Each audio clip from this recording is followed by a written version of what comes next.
आज शहरातून रॅली निघाली आहे वैभव भाऊंच्या प्रचारासाठी, काय सांगाल? आज अकोले शहरामध्ये माजी आमदार वैभवरावजी पिचड साहेब यांच्या प्रचारार्थ शहरात रॅली निघाली आहे। त्या रॅलीत सहभागी होण्यासाठी वैभवांचे चिरंजीव यश पिचड, पूनमताई व सर्व फॅमिली या रॅलीमध्ये सहभागी झाले।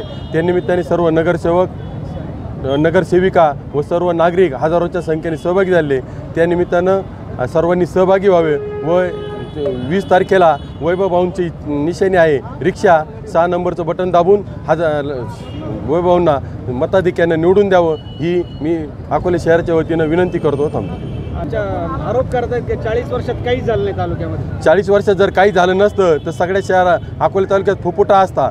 सर्वात मोठं जलनायक म्हणून पुरस्कार हा फुकट मिळत नाही, हा संपूर्ण अकोले तालुक्यात पाणी केलेलं आहे, मन्नत मिळाला व सर्व रस्ते पिचड साहेबांनीच केले आहे। बस स्टँडसुद्धा नगर जिल्ह्यात सर्वात चांगलं कोणतं होतं त्या काळात तर अकोल्यातलं तालुक्यातलंच होतं।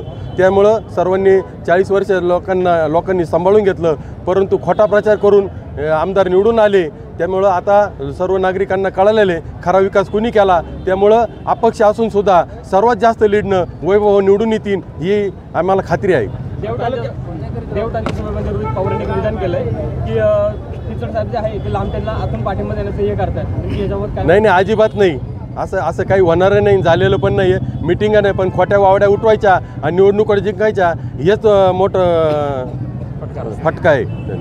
त्यानंतर तालुक्यामध्ये तुम्ही सगळेजण फिरतायत, प्रचार करतायत, कसा प्रतिसाद? एकदम चांगला प्रतिसाद, 1 नंबरला वैभवला मताधिक्य आहे सगळीकडं। किती लीड येईल तरी काय वाटतं? किमान 30-40 हजाराचं लीड राहणार।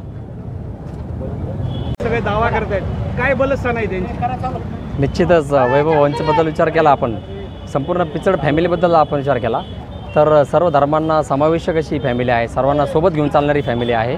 वैभव भाऊंनी आतापर्यंत सर्व समाजाला न्याय दिलेला आहे। काल परवाच्या ज्या निवडणुका झाल्या स्थानिक स्वराज्य संस्थेच्या, त्याच्यामधल्या मार्केट कमिटीमध्ये आमचे अब्दुलभाई इनामदार हे मुस्लिम एकमेव उमेदवार मुस्लिम समाजाचा भाऊंनी दिला होता। लांबटे साहेबांनी एकही मुस्लिम उमेदवाराला संधी दिली नाही त्या ठिकाणी। अशा पद्धतीने अनेक ठिकाणी आता आम्ही जातो आहे, प्रत्येक खेड्यापाड्यांमध्ये लोक हेच म्हणत आहेत की पिचड साहेबांनी 40 वर्ष कधी जातीपातीचं राजकारण केलं नाही, त्यामुळे अशा नेतृत्वाला पुन्हा एकदा आम्हाला संधी द्यायची आहे। आणि त्यामुळे अपक्ष जे निवडणूक लढत आहे, खऱ्या अर्थाने अपक्ष निवडणूक लढवणं एवढं सोपं नसतं। मात्र काल परवा आपण बघितलं असेल लोकसभेच्या निवडणुकीमध्ये आदरणीय विशाल पाटील हे लिफाफा चिन्ह घेऊन निवडून आले प्रचंड मताधिक्याने। तसंच अकोले तालुक्यातसुद्धा या विधानसभेला इतिहास घडत आहे, इतिहास घडणार आहे। 23 तारखेचा गुलाल हा वैभवांचाच असेल। रिक्षा या चिन्हावर बटन दाबून सर्वांनी वैभवांना मतदान करावे, सर्वांना माझ्या वतीने विनंती।